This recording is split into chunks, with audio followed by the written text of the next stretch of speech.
way, is quite high, but not uncommon for particularly a male individual exercising, because again, more sweat glands, greater blood volume. Right? And then here's a target, 80% of sweat rate. So you're working towards 800 mils. Now 80% is very high, we'll admit. So you want to be at least 50%. That's sort of a guideline. So what this helps you do is go, all right, we'll say if my sweat rate is at 1,000 mils, I want to really be shooting for at least 500. So now you've got a target. Does that make sense? Yeah. So now if you go out for your ride, you'll go, right, well, what's 500 mils? Well, it's it's about 3/4 of a drink bottle, because that's 750. So I know that I really need to be somewhere about here every hour to give me at least 50% replacement. So if I do a little bit more, that could be even more beneficial. With me? So now it takes the guesswork out of, oh, how much do I drink? Well, gee, I have no idea. Oh, well, I'll just randomly chug something down and hope for the best.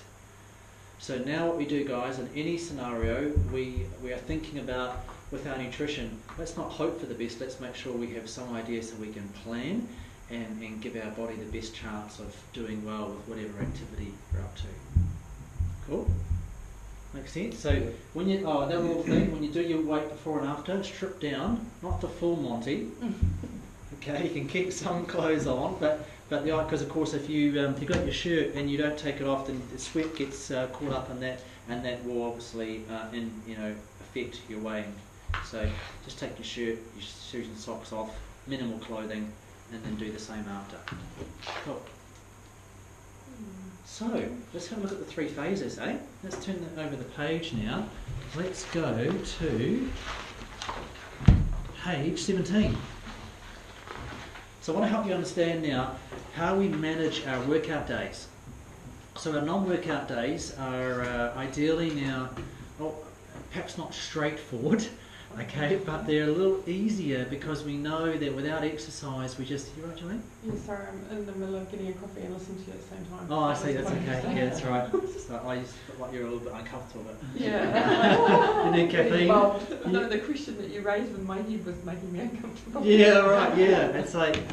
So ideally with a non-exercise day, we're like, oh good, we don't have to carb adjust today, I'm just going to keep my carbohydrate within an appropriate range throughout the day, so we're all good with that. Now it's the exercise day that can throw in a few curveballs. Well, how do I manage this day and I have to carb adjust? What does that mean? Well, ideally after this material it'll start to make more sense. Ideally,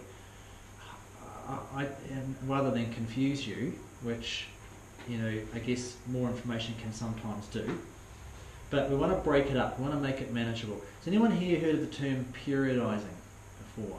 Anyone?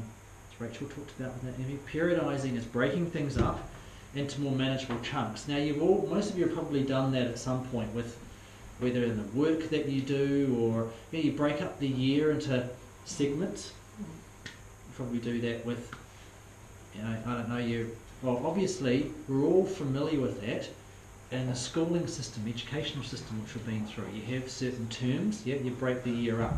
Here, just imagine this is like, I don't want to say, think of it like school, because that's not cool. Think of it like just we're chunking up our nutrition, we're segmenting it.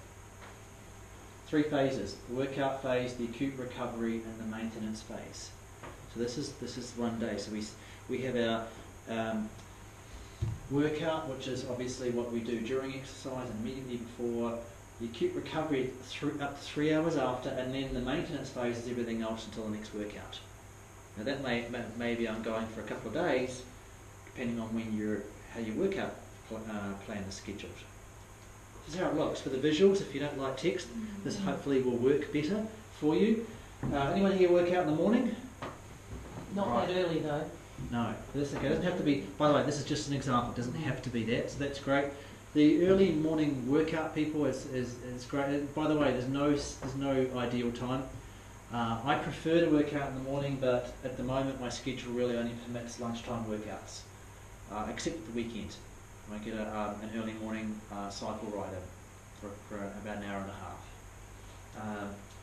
And so you just fit that into your schedule. You have this SR1 is if you're doing resistance training, and you may have something immediately before that.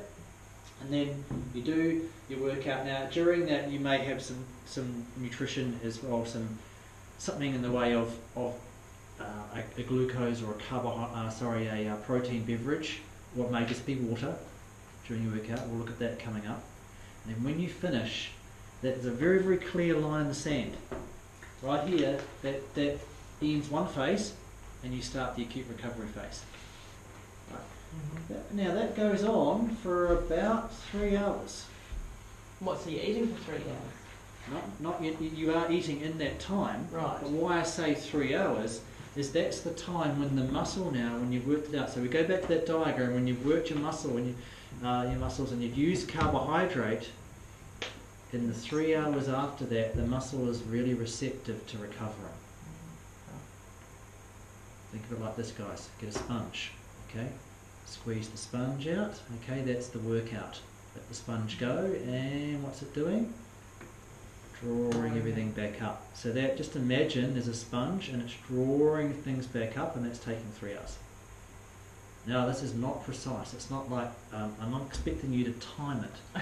There we go, right, 3 hours, and yep, now it's not quite that. So the line in the sand for the acute recovery right here is not exactly, the line here is precise, because that's a defined moment. You finish your workout, literally, yep, I'm done, I'm going now to grab my bag, and as you go I recommend that you have something in the way of a recovery beverage. More on that coming up.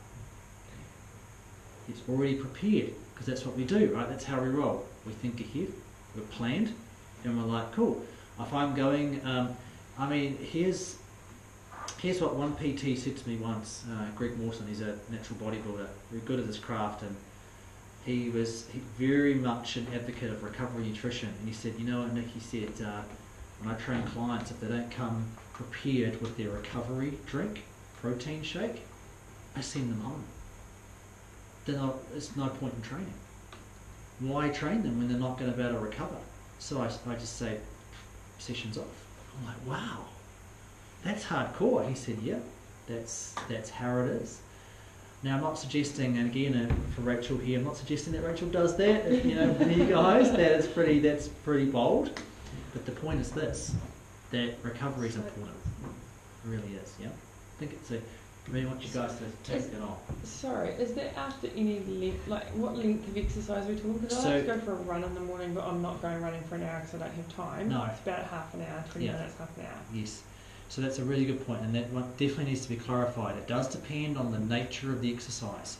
So if you've got I was referring to then like a PT session, that's like an hour in duration, then you're going to need something to help you recover. For a half an hour run, it may not be that necessary.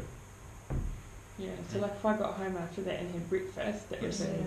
But it depends, when I say may not be, it depends on the time from when you finish to when you're going to have your meal. Right. And ideally you want to be having something immediately after. Yeah. And it can just be something small. When I say small, it can be literally 100 to 150 mils of a protein carbohydrate beverage. It can be a little bit of the Nutrimeal shake. It can be even just a little bit of milk. Milk protein's high quality protein. Yeah. Or it can be just even a little bit of sports drink.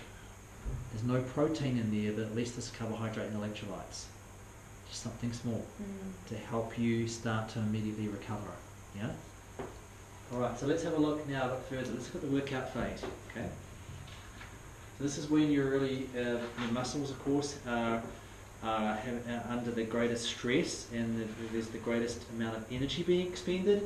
And if you get things right, you can increase your nutrient delivery. You can help prevent this glycogen depletion we talked about, and this muscle protein breakdown. That's that catabolism, and you can prevent dehydration.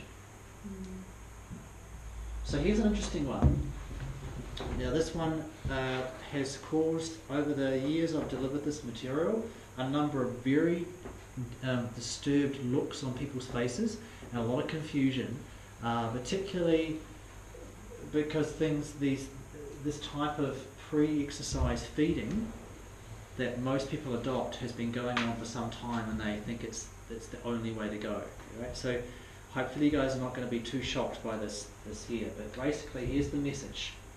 That if you ingest carbohydrate or indeed anything immediately before you work out, it offers absolutely or very negligible benefit. It's not helping you at all. And there's a real perception, the prevailing mindset is that we've got to fuel up. So surely if I have that banana, or if I have that muesli bar, or if I have, you know, something that's bread that's going to give me that energy, it's got to be good. And the answer is no, it's actually not. It's not helping you. In fact, at best, it's not helping you. At worst, it's going to be detrimental to performance.